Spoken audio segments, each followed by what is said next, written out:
Most seats filled here in Maryland's Cole Fieldhouse. This intriguing story of Dan Gable and the Iowa Hawkeyes and their attempt to win an unprecedented 10th consecutive national championship. The Yale golf team won 9 national championships in the early part of the century.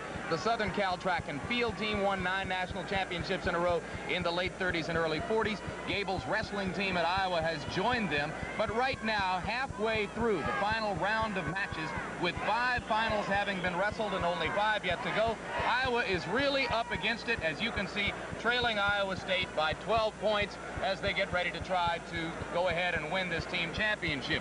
With me now, our expert commentator, former NCAA champion Mark Lieberman. And Mark, it's going to be very difficult for Iowa to go ahead and fulfill the task ahead of it. Dan Gable's going to have his hands full. He'll need a real miracle to pull this one out. He's got 3 gentlemen left in the finals. He needs victories from all 3 to remain in contention for that 10th consecutive national championship. And of course, 2 of those bouts are against cross-state Iowa State, a rival that Dan knows much about, and he needs victories in both of those. Indeed, the very first match we'll see is a head-to-head matchup between a Hawkeye and a wrestler from Iowa State. Brad Penrith of Iowa against Bill Kelly of Iowa State at 126 pounds. Now, the first time today that you see an Iowa State wrestler win a match, then the competition for the team championship is over. Iowa State will have clinched as soon as that takes place. However, if Iowa keeps winning, it may in fact turn out the Hawkeyes' way. And now the beginning of the 3 periods in an amateur wrestling match. The first period, 3 minutes. Each of the following 2 periods, 2 minutes apiece. There are several basic ways to score in wrestling. We'll pick them up as we go along, but that is Penrith in the black singlet, and in the red singlet, Bill Kelly of Iowa State. Penrith is a very aggressive takedown artist. However, his one previous encounter with Kelly, he lost 5-2. So he's coming out to get some revenge, as well as to keep his team in the running for the national championship.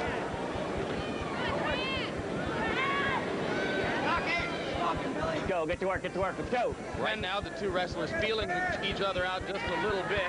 You mentioned, of course, Kelly's 1 win over Penrith during the course of the season. Penrith sat out the first semester with eligibility problems. Also wrestled most of the season at 134 pounds and then came down to 126 for this competition.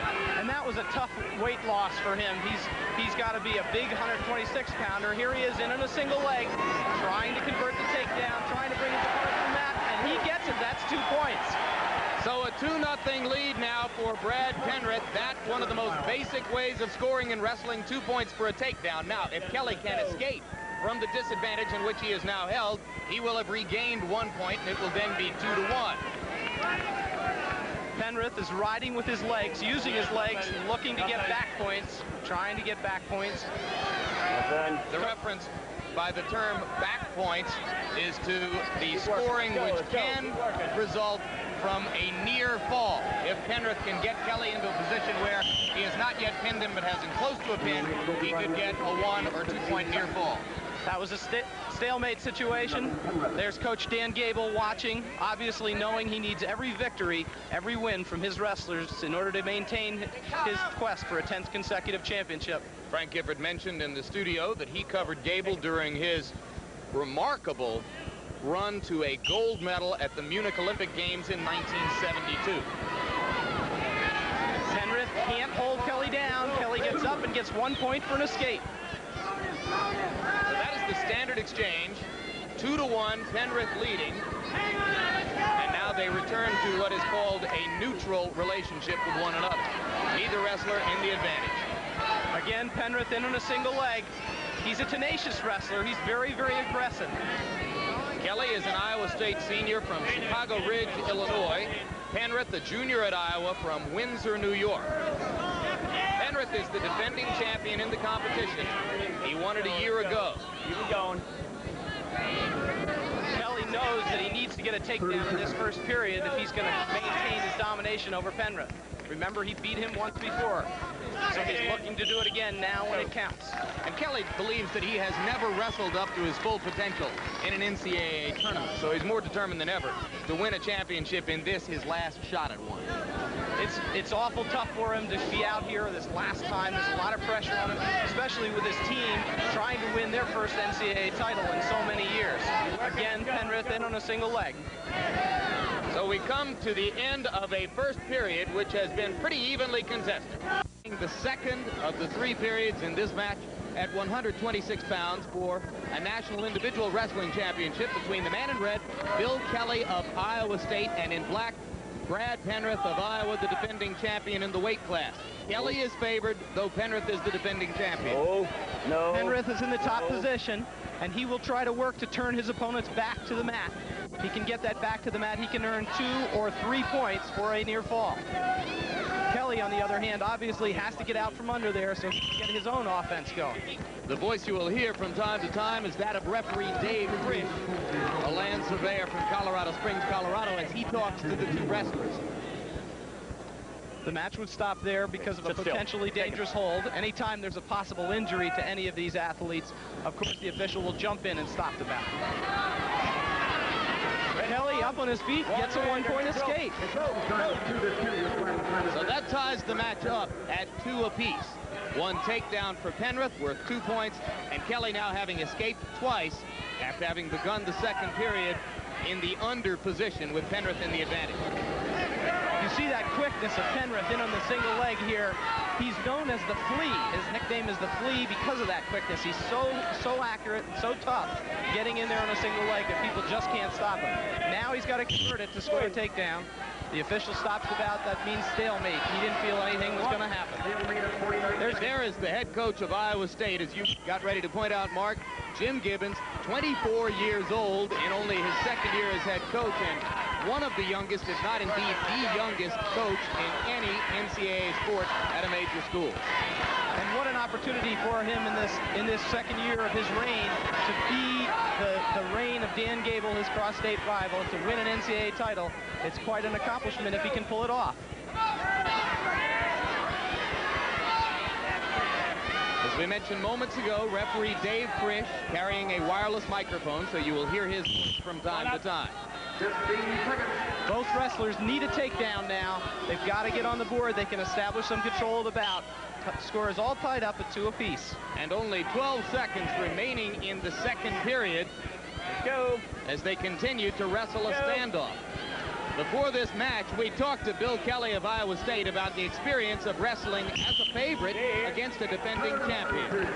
Well, as far as I'm concerned, that belongs to me, so I think I was one of the few that beat him, and I've been sitting around for 3 years watching All-Americans and national champs that I've have beaten in the past, and kind of different when you're looking down from upstairs without anything in your hand. So I have a goal in my mind, and as far as I'm concerned, I have to feel that I'm the best to go out, and it doesn't bother me that he's returning national champion. I guess I prefer it that way. Kelly begins period 3 with the advantage. Now Penrith tries to escape to take a 3-2 lead.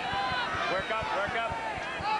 As of the moment, the man in green, which is Brad Penrith, has racked up more than 1 minute of advantage time spent in the advantage over his opponent, and now it's less than a minute.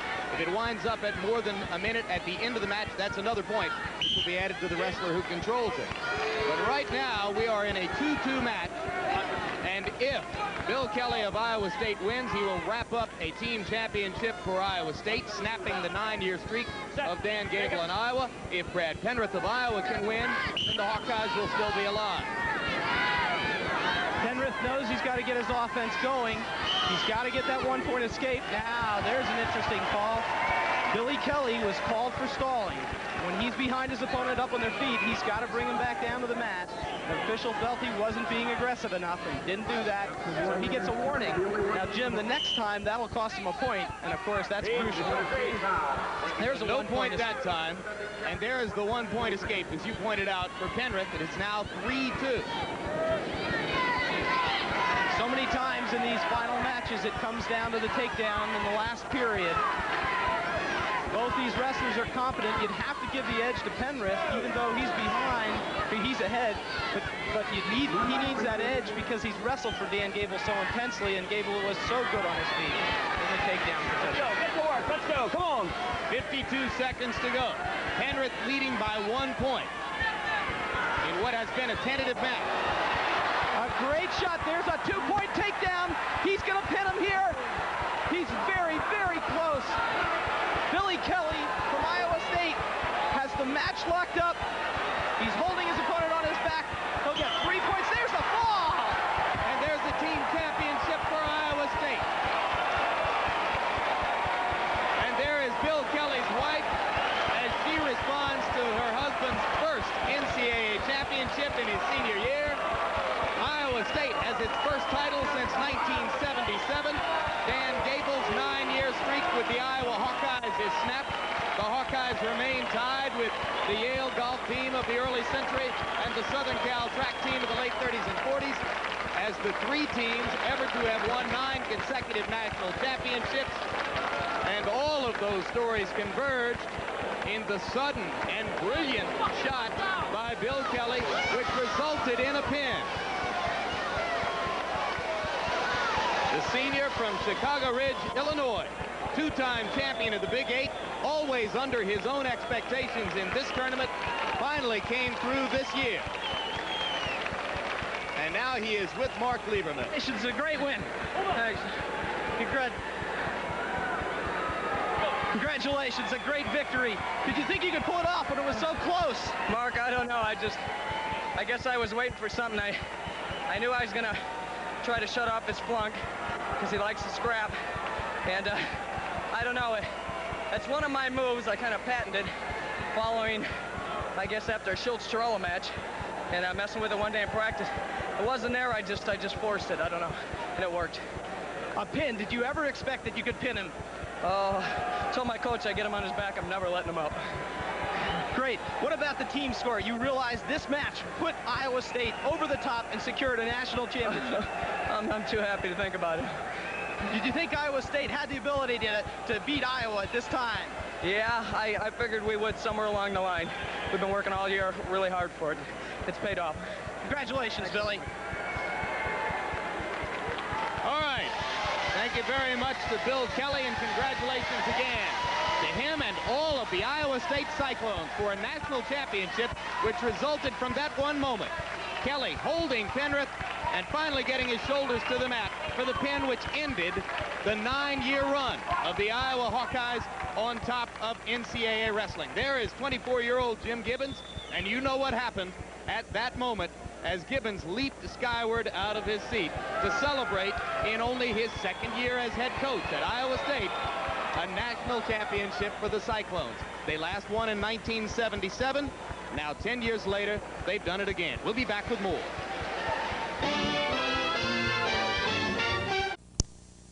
Wants to erase that bad memory, and he told us a little bit earlier what he would regard as his optimum strategy at the start of this match.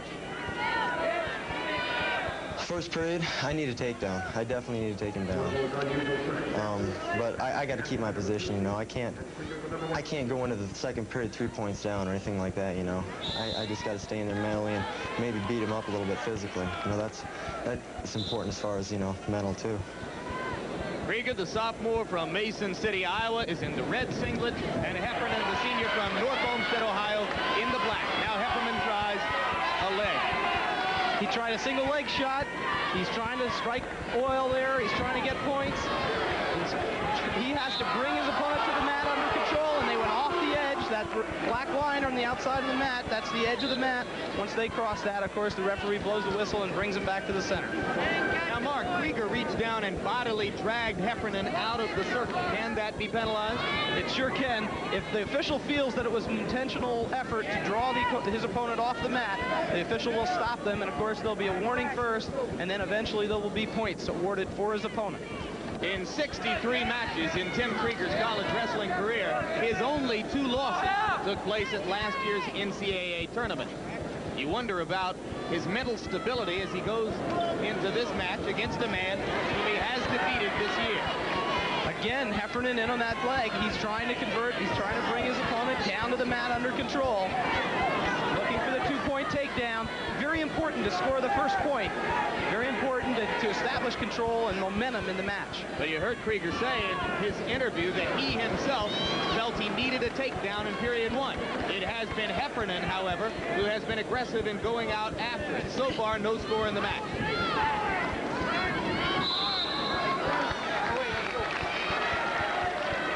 Very very quickly, the various general ways of scoring in a wrestling championship. I mentioned the 2 or 3 point near fall, 1 point for escape, 2 points for a reversal, and 2 points for a takedown.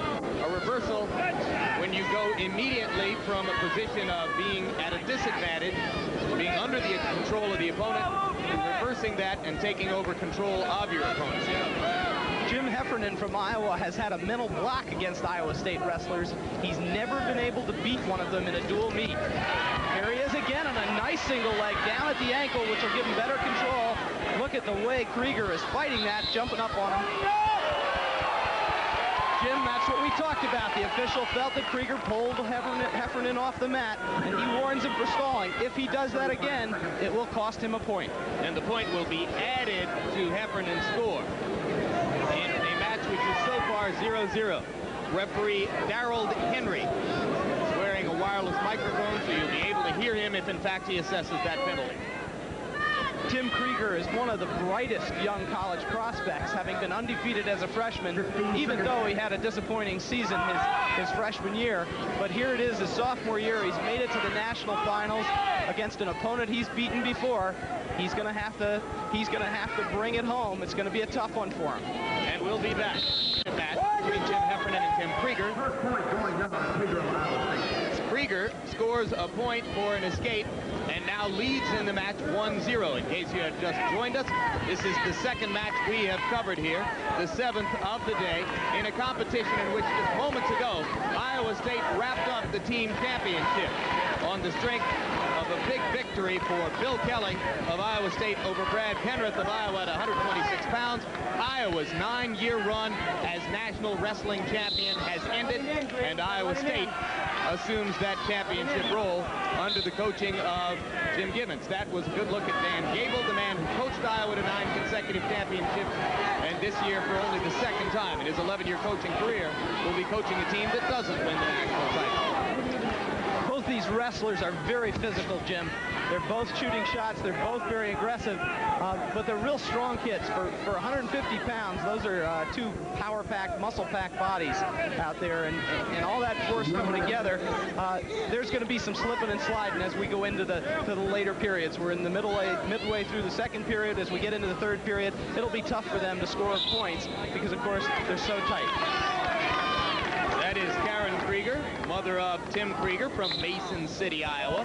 Her son was one of the most heavily recruited, if not the most heavily recruited, high school wrestlers in the country. But he came out of high school 2 years ago and has done nothing to eliminate any of the excitement that surrounded his promise at that time. Oh, a little throw by, very close to a takedown. The officials call it off. Very close call. The Iowa fans didn't like that one at all, Jim. We have not seen a takedown in this match, Mark. Generally speaking, isn't it fair to say that the wrestler who can score takedowns most frequently is going to win 99% of all matches? Absolutely. And Jim, when we get to the finals here like this, wrestlers are so evenly matched sometimes that it's just a battle. There's a lot of action going on, a lot of wrestling, but it's tough to score points because they're just so doggone good. At the highest level, they are likely to have the most well-developed defensive skills. And that's what you're seeing here in a 1-0 match after 2 periods. You're leading Jim Heffernan 1-0 in what has been, needless to say, given that score, a defensive struggle. 1 minute, 35 seconds remaining in the match. Remember that Creger has consistently beaten Heffernan in the past.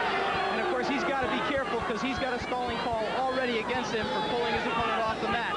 He cannot back up at all. He's got to stay aggressive, and the officials are watching him closely. In 2 dual meets this year, Creger defeated Heffernan 4-2 and 4-3. There's a point awarded. The official awarded a point. Oh, my error. He said, just back up to your feet. It was very close as to whether Creger had pulled Jim Heffernan off the mat. Of course, that would be stalling. Heffernan back in on the single leg, trying very hard to convert. Trying to take his opponent down to the mat. Near the edge of the bout. Creger leading 1-0, having scored the only point of the match on an escape in period 2. It'll be interesting to see if any of the style changes now. The wrestlers may get a little desperate, and of course, Heffernan is going to have to score. He has to force the action. Riding time's not a factor. Heffernan again in a single leg, over to a double. As long as Creger has that arm hooked over, no point scored. There is a stalling call, Jim, and that's 1 point for Jim Heffernan, and that ties the score at 1-1. There are Heffernan's parents from North Olmsted, Ohio. They're very happy to see the point awarded to their son. Now it was a stalling penalty levied against Bill Kelly of Iowa State in the previous match, which seemed to motivate Kelly and sent him forward to a pin of Brad Penrith.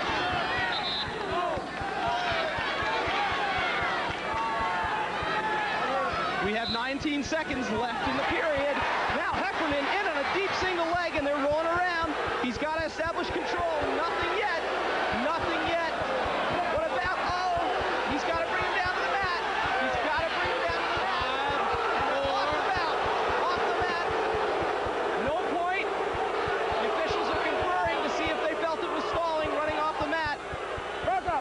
No point awarded, and we still have a 1-1 tie. Not Gable's day. End of regulation time. We'll be back with overtime right after this.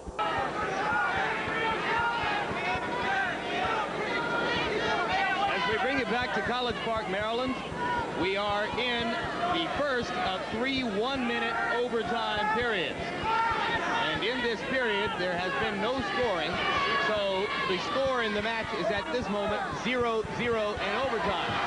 Once again, in the black singlet, that is Jim Heffernan of Iowa, the defending champion in this weight class, 150 pounds, and his opponent is the favored Tim Creger of Iowa State. And the officials have just warned Tim Creger for stalling, lack of activity as the first period ends. He is responsible to stay aggressive, and the officials won't hesitate to call him, especially considering the regulation bout where we saw Tim was not as aggressive as the officials wanted and got penalized for stalling. So there was no scoring in the first 1-minute overtime period. Now they begin the second in the neutral position. You get the feeling that whoever can score a takedown, just one takedown, is going to win the match. These wrestlers are so equally matched. They've been so close so many times, and yet haven't been able to successfully score. There, Tim Creger in on a single leg. He's got a body lock now, a bear hug around the body. His hands can be locked. He's got to bring his opponent to the mat under control. Not in great position. Very close now. He got that leg hooked in. Just off the edge of the mat. The official says no points. Still 0-0. 30 seconds to go in the second overtime period. The last overtime period also 1 minute long. This has got to be very frustrating for the coaches. Gable looking for an upset here. Wants to avenge his team loss. And of course, Jim Gibbons looking for another national champion. Heffernan shooting, not real good, but Tim Creger getting out of position. Heffernan has a brother in this tournament, John, who wrestled earlier and placed 6th in the NCAAs as a sophomore. As we see so often, wrestling can be a family sport. And now we get ready to begin the third 1 minute overtime period. There has been no scoring in overtime. Each wrestler scored 1 point, one on an escape and the other on a warning in regulation. There have been no takedowns in the match. And if they should finish this overtime period still tied up, then, well, now a point has been awarded. That's an escape. Tim Creger started on the bottom. He was able to stand up, and then Heffernan just let him go. So obviously Heffernan feels he can take him down. Well, he's going to have to now. The Iowa fans aren't happy with the way Creger's wrestling. They want him to be more aggressive, and he has to be careful. If he's called for stalling, it'll cost him. 27 seconds remaining. Heffernan, the man in black, must take Creger down. There was a stalling call, and that ties it up 1-1. Now, if they finish this period tied at 1 apiece, then the referees must examine a dozen different criteria in order to determine who has won the match. Heffernan back in on a good single leg again. Very close to converting to a takedown, but he's pulled off the mat. off the mat there. I thought he could have been called. He's really wrestled a little bit of a controversial bout, not being as aggressive as he should. And they have wound up tied in overtime. Stay right on your colors. Don't move up on them. It's the point. Understand? Stay right on your colors. Stay with them.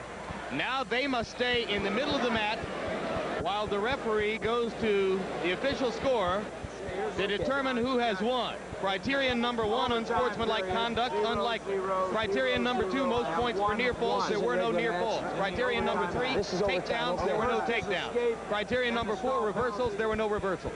Criterion number 5, greater number of escapes. There were 2 escapes in the match, one by each wrestler. Criterion number 6, time advantage, minimum 15 seconds. Neither wrestler had that big a time advantage. Red wins it. Red escape. Red wins it. So victory for Iowa State's Tim Creger in what was quite simply not a very active match. And again, it is not Dan Gable's day. We will be back here later for more action from the NCAA Wrestling Championships. In a minute, you'll be joining the Boom, they go out of bounds. and you saw the referee waving the entire time to indicate that no takedown had taken place yet. Now they do score it. They scored it 2 just at the end when he left the bout. He said 2 points for Rico Chiapparelli, and Chiarelli jumps ahead 3-1. Chiarelli, a senior, you see there at the University of Iowa, psychology major, nicknamed the Baltimore Butcher. He's from Baltimore, Maryland, and has quite a local following watching these championships here in College Park. But Darryl Pope is back in it. He escapes right away. That gives him about 1 minute left in the bout, and he's got to score a point because he's down 3-2. Darryl Pope from Cal State Bakersfield. So Pope needs a takedown, trailing 3-2. Pope is the Division II champion. Division II champions are allowed to come on to this meet and compete here. Already 2 other wrestlers from smaller universities have won championships today. One from the University of Pittsburgh's Johnstown campus and another from Bloomsburg State. Pope trying to join them and become the 3rd small college wrestler to win a championship here at the Big Show. Out of bounds. Both wrestlers going out of bounds. The official, there's Dan Gable. He obviously has got to give some good coaching right now. Chiarelli has got to control the bout, but not get taken down. He's got a 1-point lead, ever so slim. Here's Pope back in on a single leg. Gable might like just to see one of his wrestlers win a match. It's been a while since that happened. There's Pope. Very close to the takedown. Chiarelli fighting it. Very, very close. They're flopping all over the place. So close. 2 points for Rico Chiapparelli. And that's going to do it. Time running out. So Rico Chiapparelli wins a championship at 177 pounds, and that'll make Dan Gable feel a little better on what has not been his day. The Hawkeyes of Iowa came in here having won 9 consecutive NCAA team championships. Today they were shut out by Iowa State as the Cyclones ended that 9-year string and won the first title for their young coach, 24-year-old Jim Gibbons. And now Rico Chiapparelli, in the last match of the competition, has closed out his senior year at Iowa with an NCAA title, and that will rub some salve in Gable's wound. Another look at the reaction of Dan Gable on what has not been the best day of his life, to a victory which he surely wanted to leave just one little good taste in his mouth from this competition. There, once again, a look at the final team standings as Iowa State won the title for the first time since 1977. We'll be back for a final word from College Park right after this. Rico Chiapparelli. Well, we needed something just to end this tournament on a right note, and that definitely was a heck of a flurry there, a wild one, I'll tell you. It's a good thing that Rico was in that, because anybody else probably would have came up on the bottom. Pope really had him there, and I have to congratulate Rico for the heck of a situation there. How does it feel to have come into this, one that meant so much, to go for your 10th and not have pulled it out? Well, you know, it's disappointing from a team championship, but it's more important to me to see guys win out there and represent themselves up to their ability. I don't think anybody came into this tournament on my team and didn't do the job that they're capable of doing from a putting out standpoint. I can't say enough about my kids in here, and I have to congratulate Iowa State University, because, you know, I used to go there myself, and it's a great school, and I'm glad that they won it. Congratulations, Dan. Back to you, Jim. Thanks a lot. Indeed, it was.